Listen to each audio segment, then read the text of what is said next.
Diolch yn fawr iawn am y gwahoddiad i liwio'r sgwrs yma efo John. Dwi'n siŵr pa mor gymwys ydw i dasg o'r fath, ond mae'n fraint ac yn anrhydedd. Wel, dwi'n cofio'r tro i fod mewn stafell efo gymaint o bobl mewn gwirionedd, yn wedig y Great and the Good o Aberystwyth, fel nes i gyfeirio sa chi jyst cyn i Garmon ddechrau fyna. Ia, mae wedi bod yn gyfnod mor hir, o'n i'n methu ffeindio'n cue-cards adra, felly yn ffodus iawn, dwi'n trefnu am beth gig a weithiau di'r tro cynnig i ddim yn gwerthu, felly dwi'n ailgylchu. Dwi'n i'n faint o drefnydd gig ydw i efo tro cynnas bar, ond dyna ni, felly ffodus iawn mae gennau i gardia addas iawn i'r dasg, a mae'n siŵr fel cardi yn y bon, dwi'n meddwl dyna pan bod fi wedi cadw'r hen docynnau yma. Ond mae'n o'r job heno gobeithio. Wel, da ni yma i nodi a chlysu'r lansio nofel diweddara John ac llongyfarchiadau mawr ar gyfrol ardderchog arall nes i wir fwynhau darllen i, dwi'n just yn deud hynny gan bod ni'n eistedd dros nesau i gilydd efo hyn. Ges i pleser o'i hadolygu i sylflyfra ar Radio Cymru, felly dwi'n siŵr bod fi gyda'r cyntaf i'w darllen i oherwydd hynny. A beth yn harw i mynd o sawl thema mawr yn cael ei plethu mewn i'r stori yma, ond felly bod teitl y nofel yn awgrym clir o'r pwysicaf, a mae hynny'n dod yn fwy amlwg i ni o fewn y tudalennau cyntaf hefyd, sef y cof a o fewn hynny y cyflwr dementia, sef rhywbeth sydd wedi effeithio arno ni i gyd, dwi'n siŵr, yn sicr wedi rhywbeth yn gyd i ddod ar ei traws yn y bywydau. Felly, o'n i jyst i gwybod y cof mewn sawl ffordd ydy'r prif thema, a o'n i jyst eisiau gwybod be oedd yr ysgogiad am fynd i'r cyfeiriad yna efo'r gyfrol yma. Diolch yn bobl am ddod i ddechrau. Achos dwi'n ymwybodol iawn bod pobl yn eitha nerfus yn aml ddod allan, ond mae'n braf cael bod yma, ac ddiolchgar iawn i chi ddod. Ond, fedrai'm deud bod yna benderfyniad i wneud y cof yn ganolog iddi, achos rhyw esblygiad ydy'r cof mewn gwirionedd. Mae hon, coeliwch neu beidio, mae hon wedi bod trwy tua 5 fersiwn gwahanol. Dwi wedi bod yn chwarae fo'r cymeriadau yma am rei blynyddoedd, ynde? A yn y bon, y fersiwn diweddara di'r un lle mae'r cof wedi meddiannu hi, a dyna sut mae wedi cyrraedd mewn gwirionedd. Unwaith y doth y cof yn fwy canolog i'r peth, dyna sut y doth y nofel mewn gwirionedd. Achos o'n i'n ymbalfalu efo, wel, mi ddechreuodd y stori i gyd efo Bethan y ferch, a Iorwerth a Margaret. A fanno dechreuodd y stori, ag ar tyddyn bach, felly. A ymylol o bob peth arall. Ond mewn fersiynau gwahanol, dwi wedi chwarae efo bob math o bethau. Mae yna un fersiwn sydd fwy neu lai yn ffantasi, yn mynd i fyd ffantasi hefyd, felly. Mae honno di chlawd. Gath honno delete. O ddim gweithio. Ond, wrth i'r peth ddatblygu, oedd eich cymeriadau yn mynd aros efo fi, ac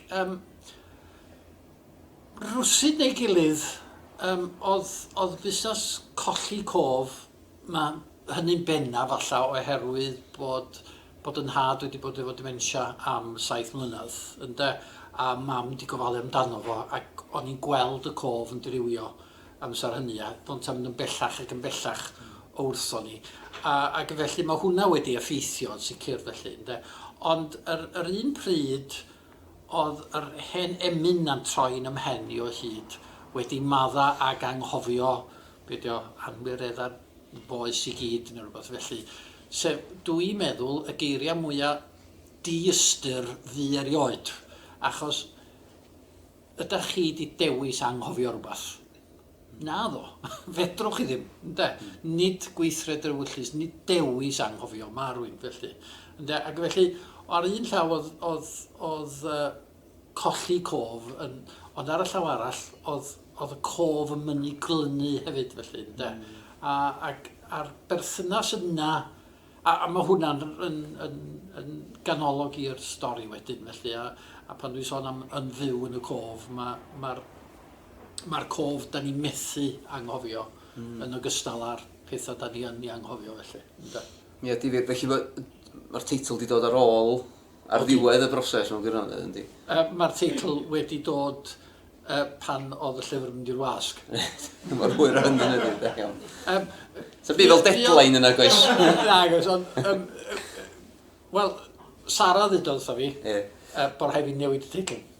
Achos ar un adag twll godan oedd y teitl. Oce, iawn. Ac mi ddudodd hi wrtho fi, neith neb brynu hwnna. Felly, dwi'm yn gwybod, falla, fysa Garmon yn medru deitha ni, dwi'm yn gwybod. Ond Sara'n bendant iawn, fysa twll godan, fysa i byth yn brynu llyfr o'r enw twll godan. Na, mae'n gwneud lot mwy synwyr ar ôl darllen y gyfrol, na be fydda fo cyn i darllen i bydde, felly mae'n Ond, ia. Felly, os da chi eisiau copi o twll godan... Na, mae'n ddifyr, beth sy'n ddifyr ar ôl chi ddarllen cyfrol, da chi'n meddwl nôl amdani, mae'n rhywbeth yn eich taro chi eto wedyn yn dag, nath un peth yn haro i heddiw, dwi'n eisiau gadael y gath o'r cwd o gwbl yn dag, nath na un peth yn haro i heddiw, sydd mis ar ôl i mi i darllen hi. Ac oedd o gyd yn gwneud lot mwy o synwyr i fi eto wedyn yn dag, felly, ond dwi'n eisiau dweud mwy na hynny, ond mae yna sawl haen yn does i'r cof yn y gyfrol, a mae hynny'n yn effeithiol dros ben. Wel, os di aros yn dygodi am fus, mae'n falch iawn o glwyd. Ydy, union. Weithiau mae'n werth mynd nôl at gyfrol yn dydy a ail ymweld a dwi'n un o'r bobl sydd ddim yn darllen nofelau fwy na unwaith yn aml. Mae Godfather eich un o'r unig eithriadau ac un os o leiad, ond gorfodaeth oedd hynny fwy na dim, mod i'n hoff iawn ohoni. Ond dwi'n meddwl mae hon yn gyfrol yn rhannol as nes i wybio trwyddi hi tro cyntaf, achos oedd hi mor ddarllenadwy. Mae'n un fyswn i yn gallu mynd nôl ati hi a ffeindio hynau gwahanol iddi hi, dwi'n teimlo, felly llongyfarchiadau eto ar hynny. Ond mae'n ddifyr clywed mae'r cymeriadau ddodd gyntaf, achos un o'r pethau cryfa i mi yn y stori ydy'r cymeriadau. Mae'n cymeriadau cry iawn yna, a maen nhw'n cael eu portreadu yn effeithiol dros ben. Mae'r stori'n cylchdroi o gwmpas tair cenhedlaeth o un teulu yn y bon, a fyswn i'n deud 3 prif gymeriad, sef Bethan, i thad Iorwerth, a wedyn i fodru Bynta Antiglad. Ond mae yna bedwerydd cymeriad pwysig iawn fyswn i'n dadlau hefyd, sef y fferm Tyddyn Bach. Pam canoli'r stori o gwmpas y lleoliad penodol yma? Tasa gyn i atab, fyswn i'n dweud. Mae'n anodd iawn dweud, mae lle yn bwysig i ni, a mae lle yn cynnwys atgofion, mae lle yn cynnwys, mae'r syniad o berthyn yn eithriadol o bwysig, felly, ac yn hynny o beth, mae Tyddyn Bach yn wreiddyn i'r tair cenhedlaeth, felly, ac nid yn wreiddyn, ond mae bron i Iorwerth yn rheswm bod yn diwedd, felly. Mae'n ddihangfa o bethau nad ydy o ddim yn ei fwynhau, sef dysgu yn y bon. Ac swn i'n ychwanegu bod Margaret yn gymeriad yr un mor bwysig a Iorwerth. Mae Margaret a Iorwerth, gŵr y graig, Margaret ydy Iasgw'n Cefno, achos dwi'n meddwl rhywun oedd nadolygydd ddisgrifiodd Iorwerth bach o liprin. Di bosib i fod o, ond mae Margaret tu ôl iddo fo hyd, felly. Mae Margaret yn gefn iddo fo, ac yn ei gadw fo ar ryw fath o lwybr o hyd ac o hyd, felly. Ond dwi'n meddwl bod mae lle yn effeithio lot arno ni. Achos da ni gyd yn gwybod, os da ni'n anghyfforddus mewn tŷ neu mewn ardal neu rhywbeth felly, mae'n effeithio bob peth da chi'n ei wneud felly. Ac o'n i eisiau cael gafal ar hynny hefyd felly. Ac mae'r tŷ yng Nghaerdydd yn gymeriad hefyd, achos fanno mae Bethan a Greta'n byw felly. A mae hwnnw'n lle mae nhw wedi creu nyth iddyn nhw hunan yno fo, a mae nhw'n gyfforddus yno fo felly. Ac o'n i eisiau cyfleu yr un, dwi'n meddwl, tas yna fwy o le, fysa'r tŷ yn Lionel Road hefyd yr un mor bwysig a Tyddyn Bach. Ond oherwydd bod Tyddyn Bach yn effeithio ar y tair cenhedlaeth, oedd o'n dod yn fwy o gymeriad felly. Pa mor bwysig ydy'r gwrthgyferbyniad yna? Dwi wedi clywed rhywun yn dweud bod y gwrthgyferbyniad yna rhwng y ddinas a'r wlad, ond wedyn rhwng y ddau leoliad yna, di hwnna'n rhywbeth pwysig i'r... Dwi'n siŵr os dwi ddim yn gweld gymaint a hynny o wahaniaeth rhwng y ddau le. Yn ydy, mae yna gymeriadau amheus yn y naill a'r llall, a mae yna gymeriadau clen yn y naill a'r llall. Mae yna fwy o le i bortreadu'r cefn gwlad oherwydd bod ni'n treulio mwy amser yn Tyddyn Bach, achos bod dwy genhedlaeth yn fan honno. Felly, ia, mae yna rhywfaint o wahaniaeth agwedda, ond ar y cyfan, yr un di pobl lle bynnag ma'n, dwi'n credu. Ie, wir. Dwi'n meddwl, sicr, mae rhywun yn cynnesu at Tyddyn Bach, yn dydyn. Yna marn i beth bynnag, ac at y gymuned yna, mae rhywun yn cael gweld pam bod Iorwerth yn awyddus i symud yno, mae hynny'n cael ei bortreadu yn arbennig o dda yna marn i. Dwi'n meddwl bod ni'n cael darlleniad byr rwan sydd yn adlewyrchu hynny. Ia, dwi'n meddwl dylwn ni ddweud, yn fy mhen i, mi oedd yn Ewyrth yn mynd am wyliau ha, bob ha, i dŷ yng nghanol Penllyn, i Bwthyn Bach, Tyddyn Bach, tebyg iawn i Tyddyn Bach. A oedd hwnnw yn y meddwl i o hyd. Reit, ie. Ond fe mi hefyd yn byw mewn Bwthyn tebyg iawn iddo fo am gyfnod byr Bwthyn chwaral yn fel y gwyr Tegwen sydd wedi mynd yno pan oedd hi'n lyb socian yn Strefod yr Urdd rhyw dro. Ia. Felly fe wedi werthfawrogi Tyddyn Bach felly byddi. Oedd hwnnw yn un cwestiwn i'n wedi holi, oedd na Tyddyn Bach o iawn felly? Felly rhyw gyfuniad o'r ddau? Mae gyfuniad o'r ddau ydi. Dwi'n licio sgwennu o brofiad real felly. Dwi'n cofio sefyll o flaen Tyddyn Gwyn ydi enw'r tŷ y Bwthyn yma. A dwi wedi sefyll yn ymhen tu allan i hwnnw'n disgrifio'r fro o gwmpas felly. Felly dwi'n gweithio yn y bon felly. Mae rwy'n tynnu ar be mae wedi bod yn neud felly. Dwi'n meddwl fydd pawb yn adnabod rhyw elfen o Tyddyn Bach yn ei bod unrhyw un sicr sydd wedi treulio bach amser yn cefn gwlad fydden nhw'n adnabod rhyw elfen o Tyddyn Bach o'i bod nhw hefyd yna. Ie, gobeithio.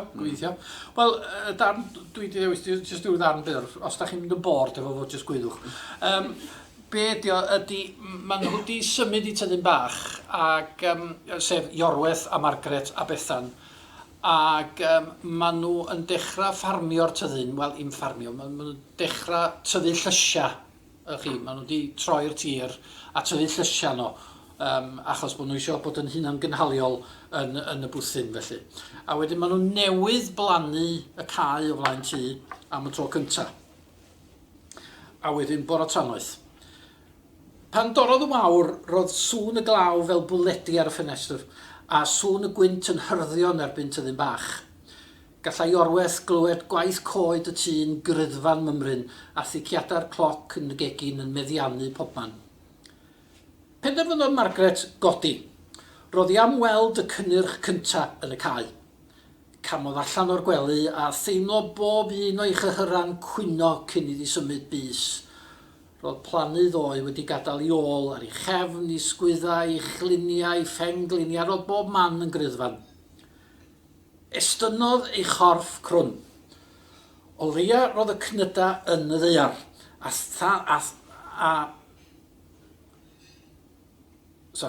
than orchydd clyd ar fore mor arw. Yn reddfol, symudodd Iorwerth i gorff ar draws y gwely fel petai wedi cael caniatad iddo feddiannu i hochor hi o'r gwely bellach. Camodd hi at y ffenest ac agor y llenni fel y gallai weld ffrwyth i llafur. Lledodd i llygad, sychodd y mymryn glybaniaeth oddi ar y gwydr fel petai'n methu credu'r hyn a welai. Iorwerth! Gwyddai ar dop i lais nes bod y tŷ'n crynu. Iorwerth, gwarthag, mae yna lon cae dan tŷ o warthag. Be? Mae dda llais cysglyd pell i orwedd. Deffra, tyd, mae'n lond y cae o warthag ac maen nhw'n bita'r bresych. Roedd Margaret bellach wedi hannar gwisgo'i dillad gwaith. Bethan, gwaeddodd Margaret tu ar daflod. Rhaid i ni gael gwarad ar y gwarthag neu fydd y cnydad i dyfetha. Tyd, brysia. Clwsau Bethan y tro cynta. Neidiodd allan o'r gwely a gwisgo. Iorwedd, tyd, please, neu mi fydd popeth di golli. Oedd geiriau ola Margaret wrth iddi fynd allan trwy'r drws y siambr ac allan trwy'r drws y gegin i wynebu'r llanast. Safodd yn gegrwth wrth edrych i lawr ar y cae. Yno roedd 10 neu 12 o fystych mawr ar hyd yr hycha, y twnelu plastig yn ddarna ac roedd unrhyw fresychan a ddaeth i'r golwg wedi bwyta. Roedd y glaw bellach yn llifo ar hyd i gwallt, ei chalon yn curo'n gyflym, rhedodd i ganol y cae gan ddychryn y bystych, stompiodd rheini trwy'r hycha gan wneud unrhyw ddifrod a wnaed eisoes yn ganwaith gwaith. Rhysiodd nhw i gyfeiriad y giat, ac roedd Bethan bellach allan yn y buarth a gwelodd beth oedd ei angen i wneud, a gorodd y giat ar frys a rhedodd y bystych yn wyllt i'r buarth. Caeodd y giat ar ei hola. Syllodd i gyfeiriad y cae, ac yng nghanol yr hycha gwelai mam i dagra'n llifo. Roedd Iari Glinia'n ceisio ail ffurfio'r hycha efo'i dwylo ac yn ail blannu unrhyw blanhigyn y welai. Croesodd y cae ati. Edrychodd ei mam arni, heb ddeu gair. I dillad yn fwd drostynt a'i dwylo'n bryd i gyd. Roedd olion ar ei bocha i ddisychu dagra a'i dwylo budur. Mi ei nôl rhaw neddwy. By'r tri'n ceisio achub yna ellid o'r cnwd am awr neu ddwy yn y glaw, heb fawr o lwyddiant. Roedd y planhigion wedi bwyta, wedi sathru neu wedi gwasgu a dim ond amball un oedd yn werth i hachub. Ond fe gafwyd peth trefn, ac fe lwyddwyd i adfer y twneli plastig fwy neu lai. Roedd y tri'n fwd o'i corin i'w sowdl, ond roedd llygad Margaret yn gwbl benderfynol na fyddai bystach neu ddau yn llwyddo i chwalu i byd hi. Pan ddychwelwyd i'r tŷ, roedd amlen tu ôl i'r drws, amlen lwyd. Cododd Margaret yr amlen a'i hagor. Biti garw, Iorwerth Jones, biti garw fod bystych mor farus. Tal iawn i ti'r bastad. Roedd Margaret yn nodyn yn llaw Iorwerth. Syllodd yn tai arno. Edrychodd yn llygad Margaret cyn plygu'r nodyn a'i gladdu'n i boced, heb i Bethan wybod dim. Ia, tro trwstan i'r good life yn fyna, dwi'n meddwl, yn hyddyn bach, ond hefyd, mae yna islais, does, mae yna rhywbeth bach dirgel yn codi ben ar ddiwedd y cymal yna sydd fyddwn ni'n ôl ato fo yn hwyrach mlaen yn y sgwrs, ond yn bwysig iawn, yn falch bod hwnnw yn rhan o'r cymal yna.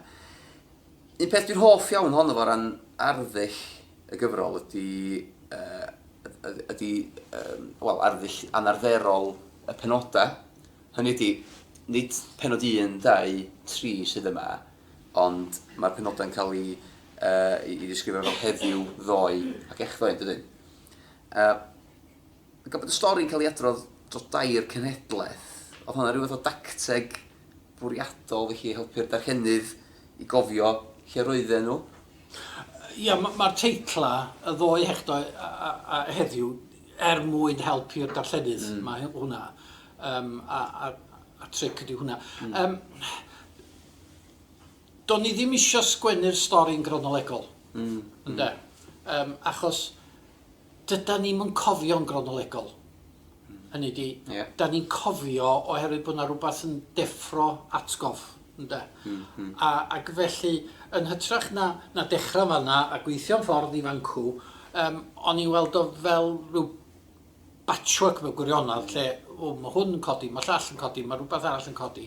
A fel mae'r stori'n cael ei hadrodd, hynny di, maen nhw'n dod ar drws ei gilydd, ond mae yna rhywbeth bach, fatha, yn amlach na ffidio yn tanio'r testyn y benod nesaf fel petai. Achos na fel mae'r coi mi yn gweithio. Ond ar ben hynny hefyd, o'n i eisiau pwysleisio oherwydd cyflwr Iorwerth, mae gof o'n dirywio, oedd o'n rhyw syniad i ni hefyd o'r gybolfa sydd yn digwydd ym mhen rhywun, ynde. Hynny di, does na ddim trefn i'r atgofion, ac yn achos Iorwerth, does am trefn o gwbl yn diwedd felly, ynde.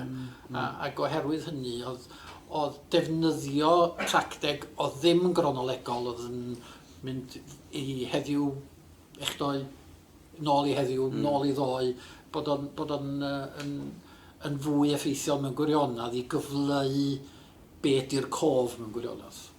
Ia, mae yna rhywbeth, dwi'n cytuno, mae yna rhywbeth bach eich cysylltu nhw trwy'r amser ynddo, ond dwi'n falch i glywed bod o'n fwriadol yn neidio nôl ac ymlaen. A yn ei bersonol, dwi'n hoffi math yna arddull, nid dim ond mewn nofela, ond mewn ffilmiau ag ati hefyd, ynddo. Fan mawr o Pulp Fiction er enghraifft, ynddo. Felly, sydd yn defnyddio dechneg yna rhyw lawer, ond dwi'n meddwl i rei pobl fysa'n yn cael ei drysu gan y neidio nôl ymlaen na, ond mae'r dacteg yna'n gweithio i mi, mae'r rhywun wastad yn gwybod lle mae nhw, ynddo. Ac eto mae'r dair cenedlaeth yna'n rhan o hynny hefyd, ynddo. Mae'r wasg i bod yn handi hefyd, mae'n wedi cytuno i roi print gwahanol y ffont, yn union. O'n i'n deud, nes i darllen yn digidol gyntaf, achos mae PDF o'n i'n ei ddarllen felly, ac o'n i'n ama, eich bod y ffont ymryn yn wahanol, ond o'n i'n gwybod i sicrwydd. Felly, o'n i falch i gael copi caled i gael cadarnhau yr hyn o'n i'n ei ama, ac eto mae hynny'n help eto i rywun gofio lle mae nhw. Felly, da iawn o lolfa am weld yn da, lle mae o. Llawn gyferchiadau am roi help llaw efo hynny. Gan bod ni'n sôn am yr argraffu, y clawr. Ie. Gan bod ni'n sôn am tynnu'n bach. Dyna'r peth arall, bod tro dwi'n adolygu cyfrol, dwi'n cwyno bod nhw'n gyrru'r ymddiheuriadau i bobl Radio Cymru sydd yma. Ond dwi'n meddwl bod o'n bwysig cael copi caled yn y llaw, achos y pethau bach yna der, a eto mae'r clawr. Dwi'n ddiolchgar iawn i Valerie am gytuno i roed clawr. Achos i mi, mae'r elfen gam a'r elfen bach yn cwrci yn fo yn bwysig iawn felly, achos bod yr holl elfen y cof eto, sut ydyn ni'n cofio pethau.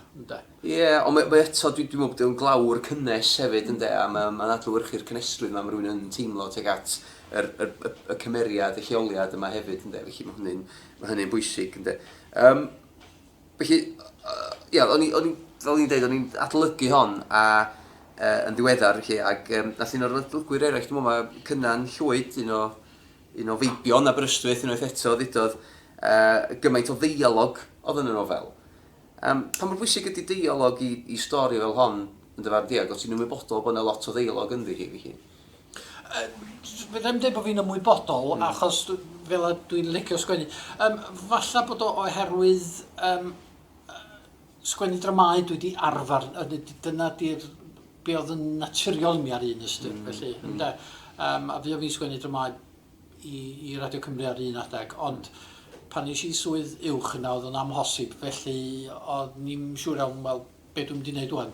Ac felly dyna pryd nes i droi sgwennu nofela, felly. Ond mae'r deialog i mi ydy'r ffordd dwi'n medru, trwy'r ddeialog dwi'n medru mynegu teimladau pobl yn haws, felly. Dwi'n eisiau deud wrth bobl sydd maen nhw'n teimlo, ond gobeithio trwy'r hyn maen nhw'n ei ddeud, a sut maen nhw'n ei ddeud o, ffryd maen nhw'n ei ddeud o, bod teimladau pobl yn dod yn amlwg, felly. Yn ytrach na disgrifio, dwi'n gobeithio bod y teimlad yna, felly. Dwi'n meddwl oedd o fwyaf trawiadol i mi o ran effeithiolrwydd oedd bwysleisio y cyflwr dementia, a'r effaith y cyflwr dementia anwedig ar eich perthynas Bethan a Iorwerth. Oedd hynny rhywbeth bwriadol? Dwi'n meddwl bod o'n fwriadol. Os oes o fwy o ddeialog amser hynny, dwi'n siŵr. Eto, dyna'r ffordd naturiol o'i fynegio. Achos mae'r dementia'n deud yn arw iawn ar Bethan. Mae o'n newid cymeriad Bethan i ryw radda. Mae o'n broses boenus iawn iddi hi. Ac o'n isio'r boen yna ddod i'r amlwg. Ond sa'n byd gwaith nag oes na darllen yr oedd Bethan yn teimlo'n boenus. Wedyn nhw'n misionu, wedyn y ddeialog oedd y ffordd i wneud hynny, i mi, felly. Ie, wel, hynny oedd y ddeialog rhwngthyn nhw cyn iddo fo ddechrau dioddau, felly, yn llifo mor rhwydd rhywsut, oedd o jyst yn naturiol, oedd nhw'n bownsio oddi ar ei gilydd, lle oedd o yn teimlo fel profiad poenus i Bethan, unwaith oedd hi'n ymwybodol, neu'n hollol ymwybodol, beth bynnag o gyflwr i thad, ynddo, a dwi'n meddwl bod hwnnw'n reit drawiadol ac yn effeithiol iawn hefyd. Wel, o'n i eisiau cyfleu hefyd, yn idi bod oedd Iorwerth wedi cymryd at Greta, sef partner Bethan. Ond oedd Bethan, achos bod Greta'n ddiwiog ac yn llawn egni felly, a Bethan wedi mynd i'w chragan oherwydd cyflwr i thad. Ac felly, mae yna oerni, wrth i hi fynd i'w chragan, mae yna oerni'n dod rhwngthyn nhw. Ac felly, oedd y ddeialog yn gorfod newid oherwydd hynny, felly.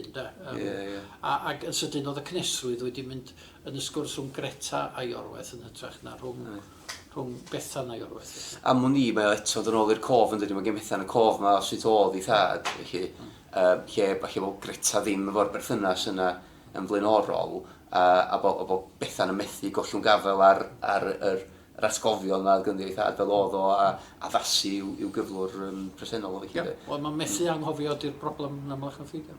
Yn union. Y peth arall sy'n amlwg iawn i mi ac i'r adlygwyr eraill pen fyddwn ni'n adlygu'r gyfrol felly oedd y cynildeb yr ysgrifennu yn hon. Ydy hynny'n rhywbeth bwriadol hefyd, a'r peth arall o'n i eisiau gwybod, o lle mae hynny'n dod, ydy o'n dod o'r pulpit neu o'r studio radio? Mae unrhyw un sydd wedi gwrando ni'n pregethu yn bryn iawn wedi bod o'n pulpit achos mae'n wrthi'r i hir o lawar lle. Sa'n lot mwy cynnil sa'n well, sa'n frach felly. Dwi'n yn siŵr, dwi'n yn gwybod, dwi ddim yn meddwl amdani fel arddull gynnil, dwi just fel dwi'n sgwennu felly. Hynny di, dwi isio i bobl gael blas ar deimlo bod nhw yno. Hynny di, a dwi'n meddwl bod pethau bach yn mynegu gymaint. Hynny di, i mi, dydwch, ogla arbennig. Er enghraifft, yr olygfa pam mae Gruff a Glad, mae perthynas nhw yn gorffan fwy neu lai. Be nes i o gosod ti yn sgibo'r tyddyn bach, pan mae Glad yn mynd trwy datws mwyn i cadw nhw at y gaea.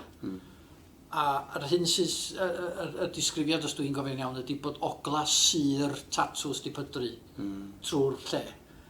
A dyna di'r awyrgylch. A felly, wyt ti'n fynegio mewn ogla yn hytrach na rhyw ddisgrifiadau mawr. A jyst gadael i hwnna, unwaith da chi, os da chi, pob ohono ni'n gwybod beth i ogla tatws yn pydru, yn dydi? A mae hwnna'n, mae rhywbeth pendant iawn amdano fo, ac felly mae'n cyfleu y teimladau yn syth bin, felly. Yndi, mae'n creu naws yn sicr, yndi? Wel, dyna di'r gobaith, beth yna. So fan'na am ti glad ar yr echddoe pell yn ôl fel bethau, a wrth gwrs mae'r cymala yna di gosod yn ystod gyfnod yr hyfel, ydy? Pam cyflwyno hynny i'r stori, oedd hwnna'n fel hanesydd, felly, mae unrhyw beth sydd yn wedi rhywun sydd wedi astudio tipyn ar y cyfnod yna, fysa'n athrawon ni ddim yn galw fi'n hanesydd. Mae gen i radd mewn hanes, felly nawn ni adael i'n fanno.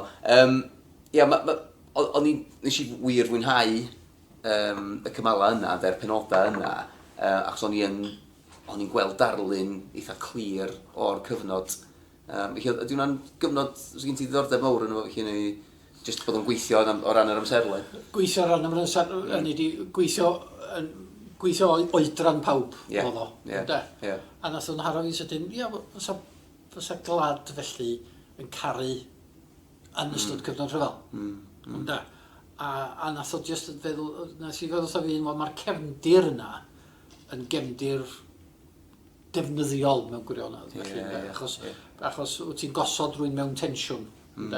Ac yn hytrach yn ytrach na rhyw gefndir di ddim, felly o leia mae yna densiwn yna yn y lle cyntaf. Ac felly mae'n cadw diddordeb wedyn mewn gwirionedd, a cadw diddordeb i felly. Ie, mae'r rhyfel ni'n o'r themau mawr na dwi'n meddwl sy'n cael ei plethu mewn i'r stori. A eto mae'r ffordd maen nhw'n gwahanu felly, a mwyn i mewn hwnna'n rhyw fath o, mae'r rhesymeg dros dyn nhw'n gwahanu yn eitha estron rwsyd yn dydy, ond i bai bod chi'n byw yn y cyfnod yna, felly bydde rhywun ddim yn gallu cydymdeimlo gyda'r teimladau yna. Dwi'n yn gwybod, achos mae yna gymaint o sôn am post-traumatic stress, dyddi yma. Achos dyna oedd ar Griff mewn gwirionedd.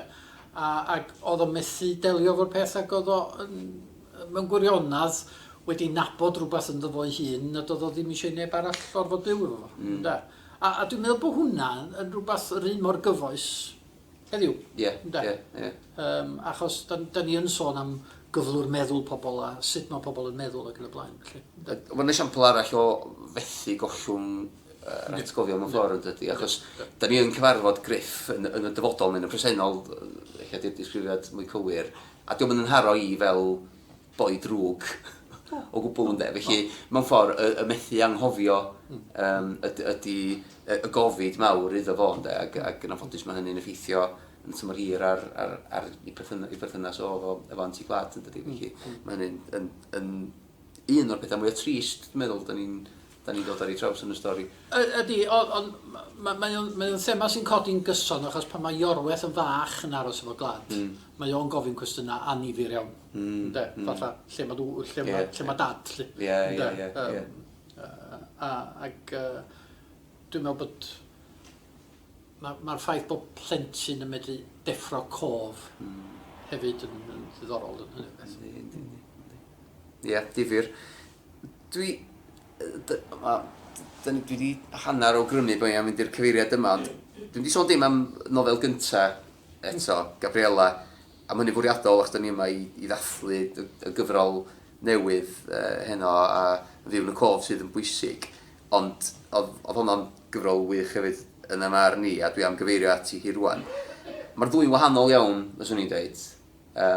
Does na'm lot o debygrwydd yn nhw o ran lleoliad, o ran y themau, dim byd yn hollol amlwg beth bynnag, ond mae'n un peth cyffredin, sef bod yna rhyw ddirgelwch tywyll yn cuddio dan yr wyneb, a yn y darcheniad, yn y ddiwedd y darcheniad fyna, nath o godi i ben, a mae hwnna'n esiampl o'r beth sydd yn codi ben o'r cyn y man trwy gydol y stori.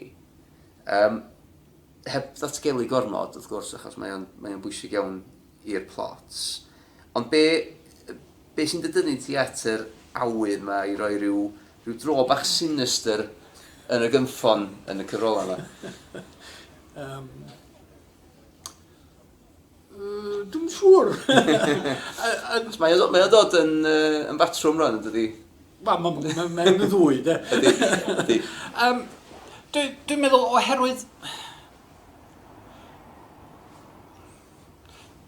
Does gen i ddim darlun rhamantaidd neis o fywyd. Mae yna elfenna sinister yn rhan fwyaf o bethau. Mae yna rhyw elfen o dwllwch yn bygwth bob peth da ni'n ei wneud. Ac efallai yna'r pregethwr yna fi di hwnna, dwi'n gwybod. Yn gweld yr twllwch sydd angen i gydnabod o hyd ac o hyd. A yr un peth da ni ddim eisiau gwneud ydy cydnabod pethau tywyll. Mae well gyda ni ddweud nad ydyn nhw'n bod. O na, dwi'n bod. Sam byd o'i le. Mae popeth yn iawn. A dyma di'n peryg ni o hyd. Da ni'n fodlon siarad am y pethau sy'n mynd o'i le felly. Da ni eisiau cuddiad nhw, da ni eisiau cadw nhw dan glo. Ac da ni'n meddwl bod ni'n anghofio nhw, da ni ddim. Mae'n esiampl berffaith, y darn ar y ddiwedd y cymal hwnna'n esiampl berffaith o hynny'n dydi, o sut bod Iorwerth yn trio cuddio neu roed yr tywyllwch mae i'r neilltu yn dydi. A nid fod yr unig gymeriad sy'n gwneud hynny yn y nofel chwaith yn de, felly mae hwnna'n ddifyr, ond... Ond ni'n meddwl bod o'n bwysig, jyst un brawddeg ydi o, ond mae'n bwysig iawn bod o ddim gadael i Bethan weld o. Yndi. Rhywbeth i ni di hwn. Ie. Nhw ni ddelio fo. A mae Bethan yn cael ei gadael allan o'n fo. Di Bethan ddim yn gwybod am hwnna i gyd. Ond mae'r awgrym sinister yna, mae'n awgrym o hynny o'r dudalen gyntaf yn gwirionedd, yn does? Mae'n cael ei gyflwyno i'n syth, ond eto beth sy'nynharo i bod rhywun yn tueddu, mae'n anghofio amdano fo. Mae'n rhywbeth bach mor gynnil, mae rhywun yn anghofio amdano fo tan bod y cyfeiriad bach nesaf yna. A dyma rhywun yn meddwl, beth sy'n digwydd yma? Mae'n gadw ni ar blaen am traed i'r adeg, dydy. Gobeithio. Yndi. O wahanol iawn i Gabriela, lle mae'r twist, di pawb yma, faint o'ch chi wedi darllen Gabriela, mae'r twist yn hollol anisgwyl ac yn eich taro chi fel gordd, yn dydy, pan mae o'n digwydd. Gobeithio. Yndi. Mae'r twist yn fan hyn, mae'r tro yn fan hyn yn rhywbeth mae rhywun yn disgwyl, dwi'n meddwl. Mae'n gwybod bod o'n mynd i ddod, ond ddim yn hollol sicr beth sy'n mynd i ddigwydd. Os ti'n darllen hanner cyntaf Gabriela eto, fysa ti'n gweld bod chdi ddisgwyl o yn Gabriela hefyd. Dyna ni. Felly fe rhaid i Gabriela fynd ar y rhestr efo'r Godfather a un o Soleleuad rwan. Ti wedi ysgogi rhyw awydd gyda'i rwan, mae rai fi gyfedda, felly mae gennau gopi, sori, yng Nghymru. O, difyr, ie. Ond mae rai bod ti'n sgwennu gynnil felly, te? Na, dwi'n meddwl. Na. Just yn glyfar, yn cuddio. Dwi wedi cael cyfrwyddi wedi gadw i ti hanner awr, felly dwi'n meddwl bod ni o gwmpas hynny. Sydd ddim yn drwg o gwbl. Cyn, da ni'n mynd i gael un darlleniad bach arall i gloi, ond o'n i just eisiau agor y llawr yn y ffordd draddodiadol Gymraeg, felly. Os gan unrhyw un fysa nhw, beth fysa nhw'n hoffi Holly Jones, rwy'n mynd i gael cyfle i ddarllen y gyfrol eto, ond ydych chi gyd yn mynd i brynu'ch copi heno. Gobeithio. Na, iawn. Beth ti'n fel copi? Copiau i ddihiriadau. Mae chi sawl hosan i'w llenwi, dwi'n siŵr. Felly, iawn, gawn ni darlleniad nesaf, ta John? Ia, o'n i'n ffeindi'n anodd iawn i wybod pa ddarn i ddarllen. Ond ti ar diwedd,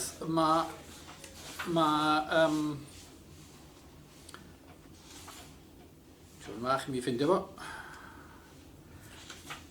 Mae Orweth wedi mynd i Gaerdydd efo Bethan y Greta achos bod o angen gofal felly, ynde. A rysyd neu gilydd mae Orweth yn cael ei hun ar ei ben ei hun yn y tŷ oherwydd amgylchiadau arbennig. A mae o'n gadael y tŷ felly, ynde. Ac rhwng dau feddwl, os dwi'n mynd i ddarllen hwn i gyd, dy darn bach ohono fo. Reit, ia, mae o'n mynd allan am dro mewn gwirionedd. Mae'n gweld rhyw barc ac wedyn yng nghanol hyn i gyd, mae o'n dod ar draws Beth, sydd yn hogan bach sydd wedi denig allan o'r tŷ i chwilio am ei chath. A'i chath i di Myrsen Thomas. Ac mae hi'n chwilio am Myrsen Thomas yn bob man. Ac wrth gwrs Beth ydi henw hi, ond mae Iorwerth yn ei gyflwr yn meddwl na Bethan ydi hi. Bethan, be ti'n neud fan hyn? Lle ti di bod? Rhewodd Beth yn y fan ar lle. Roedd rhywun wedi gweld ti, a bod ei mam yn flin i bod ti wedi mynd i grwydro ar ei fan ei hun. Ond da ddim yn cofio gweld yr hen ŵr yma o'r blaen. Ond sut bod o'n gwybod ei henw hi? Os nad oedd o'n nabod i'r rhieni. Chwilio Myrsen Thomas, mae di mynd ar goll. Myrsen Thomas? Y gath? Wel eisiau gath, fan cw, meddai Iorwerth yn sylweddoli na wyddai yn lle erbyn hyn. Yn lle, tyd, meddai gan estyn i llaw i Iorwerth. Oedodd am eiliad heb wybod beth i wneud. Tyd, neu mi fydd Myrsen Thomas di mynd eto. Cydiodd yn ei llaw, a dyma hitha'n cychwyn ar wyb i gyfeiriad o'r Iorwerth wedi pwyntio ato. Cath ddi a gwyn. Di a gwyn ydi Myrsen Thomas. 2 bawen ddu ganddi hi, a hosan wen ar un droed ôl, a smotyn gwyn ar y llall, a lot o wyn o un glist at ei llygad, a chymffon hir, fluffy sy'n chwifio fatha fflag o un ochr i'r llall. Pwsi meri mew lle collais di dy flew, sgario tân i modryb sian trwy'r eira mawr ar hew, oedd ymateb Iorwerth. Chwarddodd Beth a syllu ar wyneb Iorwerth. Penderfynodd i fod yn wyneb caredig iawn. Dwi heb glwad honna o blaen. O do, siŵr, dwi di adrodd honno ganwaith i ti. Nad oedd Beth yn deall hynny'n iawn, anwybyddodd y peth. Sut mae'n mynd eto?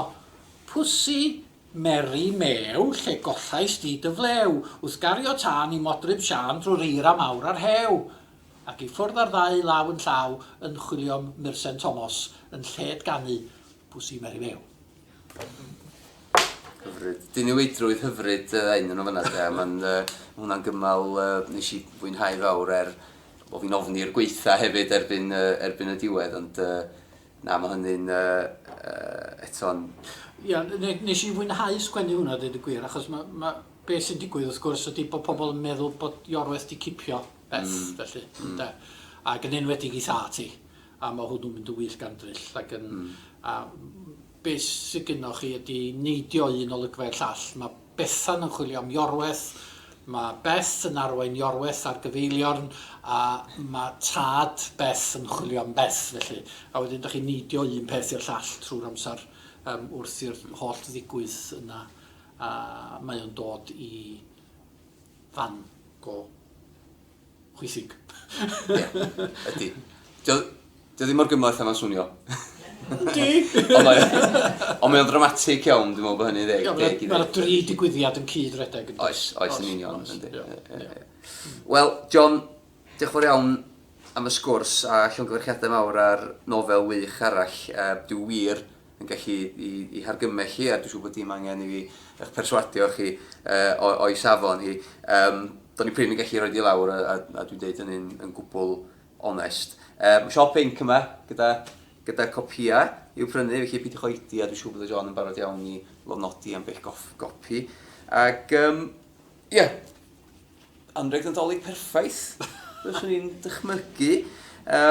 Felly, dim ar ôl ond diolch fawr iawn i chi gyd eto am ddod yma heno. Ie, diolch yn fawr i chi.